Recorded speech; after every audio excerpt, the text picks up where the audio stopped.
Auzubillahiminash-shaytanir-rajim. Bismillahir-rahmanir-rahim. My dear students of 8th class UPS Vetrakhani, I welcome you in this offline class. Our subject is Social Science Geography and lesson number 5, Industries.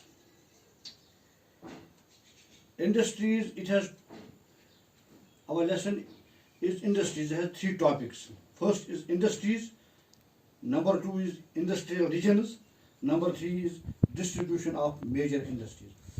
Now today we will discuss industries.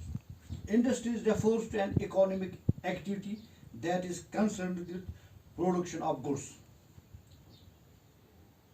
It refers to economic activity. ये एक ऐसी इक्तिसादी activity है जिससे के जरिए हम goods produce कर सकते हैं. एक्सट्रैक्शन ऑफ मिनरल्स ऑन और प्रोविजन ऑफ सर्विसेज, जिसके जरिए हम मिनरल्स एक्सट्रैक्ट करते हैं या कोई सर्विस प्रोवाइड कर सकते हैं. Thus we have iron and steel industry, that is production of goods. Coal mining industry, that is extraction of coal. And tourism industry, that is service provider. These industries can be classified. Now classification of industries. Industries can be classified on the basis of raw materials, size and ownership. What raw material is needed for industries? First of all, raw material, then size and ownership. First we will take raw material. Raw materials, industries may be RO based, mineral based and forest based depending on the type of raw materials they are. First of all, agro based industries. Agro based industries, minerals are those minerals in which agriculture is involved. For this purpose, we get raw material from forests, from land, and then make it useful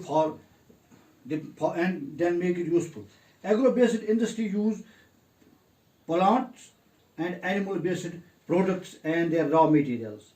Food processing, vegetable oil, cotton, textile, dairy products, and leather industries are some examples of agro-industries. Now, mineral-based industries. Mineral-based industries are primary industries that use mineral ores and raw material. The products of these industries feed other industries. Iron made from iron ore is the product of mineral-based industry. We get iron from iron ores and then make it useful in the factory, in the industries. This is used for the raw material for the number of other products. Number 3 is marine-based industries. We use products from the sea. Fish oil are some examples. And oceans. Industries processing seafood or manufacturing fish oil are some examples of marine-based industries. Forest-based industries. Forest-based industries utilize forest produce as raw materials. The industries all associated with forests are pulp and paper, pharmaceuticals, furniture, etc. The raw material which we get from the forests, we make pharmaceuticals from it, paper from it, and made furniture from it. Now, second topic is size, that we'll discuss with tomorrow.